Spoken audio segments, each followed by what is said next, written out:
Guess பண்ணியிருப்பீங்க. S, நீட்டை பற்றி தான்.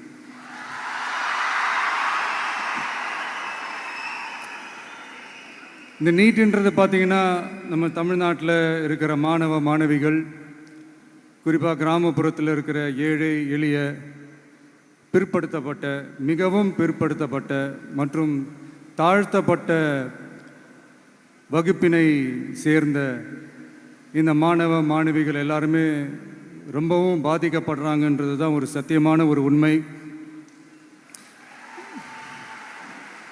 இந்த நீட்டை பற்றி ஒரு பிரச்சனையாக நான் பார்க்குறது என்னென்னா, ஒன்று இந்த நீட் இந்த மாநில உரிமைகளுக்கு எதிரானதாக இருக்குது.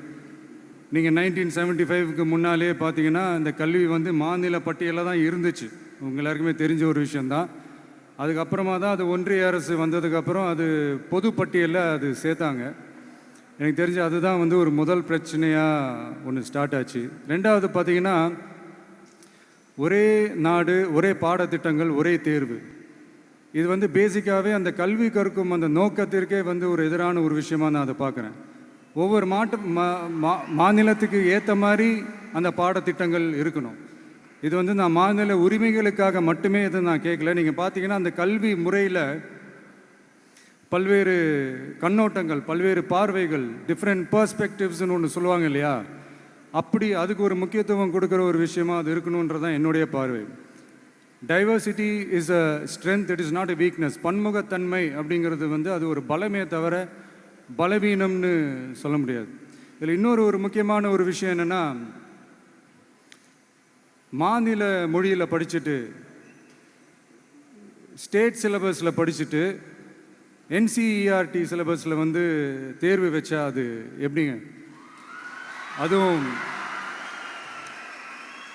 கிராமப்புறத்தில் இருக்கிற மாணவ மாணவிகள், அதுவும் அவங்களுடைய மருத்துவ படிப்புக்கு கொஞ்சம் யோசிச்சு பாருங்கள், இது எவ்வளோ ஒரு கடினமான ஒரு விஷயம்னு. மூணாவது நான் பார்க்குற ஒரு பிரச்சனை என்னென்னா, போன மே மாதம் 5ஆம் தேதி அந்த நீட் எக்ஸாம்லாம் நடந்துச்சு. அதில் சில குளறுபடிகள்லாம் நடந்ததாக நம்ம நிறைய அந்த செய்திகள்லாம் பார்த்தோம், படித்தோம் இல்லையா.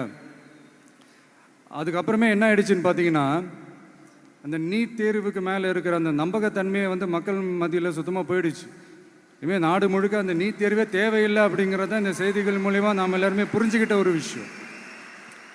சரி, இதுக்கு என்னதான் தீர்வு அப்படின்னா, நீட்டு விலக்கு தான் இதுக்கு உடனடி தீர்வு. நீட்டு ரத்து கோரி தமிழக சட்டமன்றம் கொண்டு வந்திருக்கிற அந்த தீர்மானத்தை நான் மனப்பூர்வமாக வரவேற்கிறேன்.